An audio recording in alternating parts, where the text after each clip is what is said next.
Welcome to Kavitha recipe Tamil. இன்றைக்கி பார்க்க போகிற ரெசிபி ஒரு தீபாவளி ஸ்பெஷல் ரவா லட்டு எப்படி செய்யலாங்கிறத பார்க்கலாம் வாங்க. ஃபஸ்ட்டு இந்த ரெசிபி செய்ய எல்லாம் ஒரே அளவாக இருக்கணும். இந்த 2 டம்ளரில் ரவா சர்க்கரை ஒவ்வொரு டம்ளர் எடுத்து வச்சுருக்கேன். தேவைக்கு ஏற்ற மாதிரி நெய், முந்திரி, திராட்சை இதை வச்சு தான் லட்டு செய்ய போகிறோம். இப்போ எப்படி செய்யலாங்கிறத பார்க்கலாம். ஃபஸ்ட்டு ஒரு பேன் எடுத்து நல்லா சூடு பண்ணிக்கோங்க. தேவைக்கு ஏற்ற மாதிரி நெய் சேர்த்துக்கோங்க. நான் 2 ஸ்பூன் நெய் சேர்த்துட்டு முந்திரி திராட்சையை ஃபஸ்ட்டு வறுத்து எடுத்துக்கிறேன். இப்போ இந்த மாதிரி வறுத்துக்கோங்க. லைட்டாக கலர் மாறாத அளவுக்கு லைட்டாக வறுத்துட்டு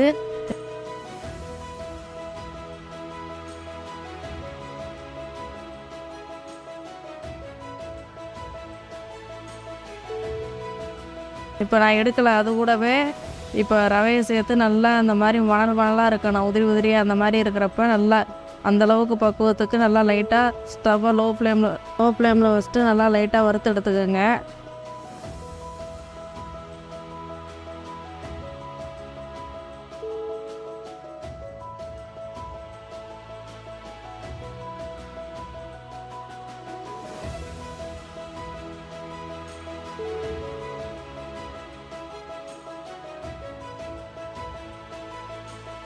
ரவை கருகாத அளவுக்கு சிம்மில் வச்சுட்டு இந்த மாதிரி லைட்டாக வறுத்துக்கிட்டே இருக்கலாம். தேவைக்கு ஏற்ற மாதிரி நெய் சேர்த்துக்கோங்க.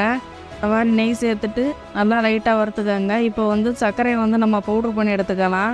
இப்போ அது கூட ஏலக்காய் பவுட்ரு சேர்த்துக்கலாம். இல்லைன்னா ஏலக்காய் அதை மாதிரி எடுத்து இந்த சர்க்கரை கூட இந்த மாதிரி மிக்ஸ் பண்ணி வச்சு எடுத்துக்கலாம் பவுட்ரு பண்ணி.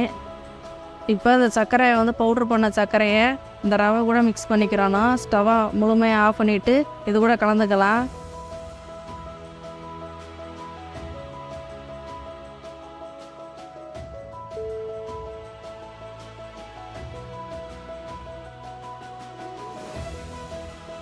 இப்போ இந்த மாதிரி கலந்துக்கோங்க. இப்போ காய வச்சு சூடாக இருக்க பால் எடுத்து இதுக்கு தேவைக்கேற்ற மாதிரி இந்த ரவை கூட சேர்த்து நல்லா அந்த மாதிரி கலந்துக்கணும். தண்ணியாக தான் தெரியும் பார்க்குறப்ப.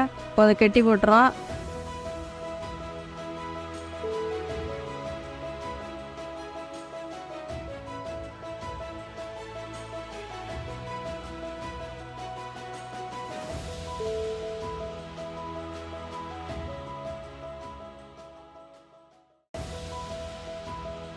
ஒரு 5 நிமிஷம் ஒரு 6 நிமிஷம் அப்படியே மூடி போட்டு வச்சுருக்கேன். அந்த மாதிரி இப்போ ரவையும் சர்க்கரையும் நல்லா உரி இந்த மாதிரி தண்ணியாக நல்லா வந்துடும். இப்போ அது வரையும் நம்ம மூடி போட்டு வச்சுக்கலாம். ஒரு 5 நிமிஷம் ஒரு 6 நிமிஷம் ஆகும். இப்போ அதுக்கு பின்னாடி பார்க்கலாம். இப்போ மூடி போட்டு வச்சுருவோம். இப்போ ஒரு 5 நிமிஷம் ஆயிடுச்சு. இப்போ ரவை எப்படி இருக்குதுன்னு பார்க்கலாம். தண்ணியாக இருந்தால் கூட பயப்படாதீங்க. கொஞ்சம் ஆறணுன்னா நல்லா ட்ரை ஆகிடும். இந்த மாதிரி இப்போ நல்லா இந்த மாதிரி நல்லா ஆறுனாதே நல்லா குடிக்கிறதுக்கு வரும். லைட்டாக சூடாக இருக்கிறப்பவே நல்லா விதப்பாக இருக்கிறப்பவே நல்லா பிடிச்சி எடுத்துக்கலாம் ஒன்றா. இப்போ இதை ஒரு தட்டில் மாற்றி எடுத்து வச்சுக்குவோம்.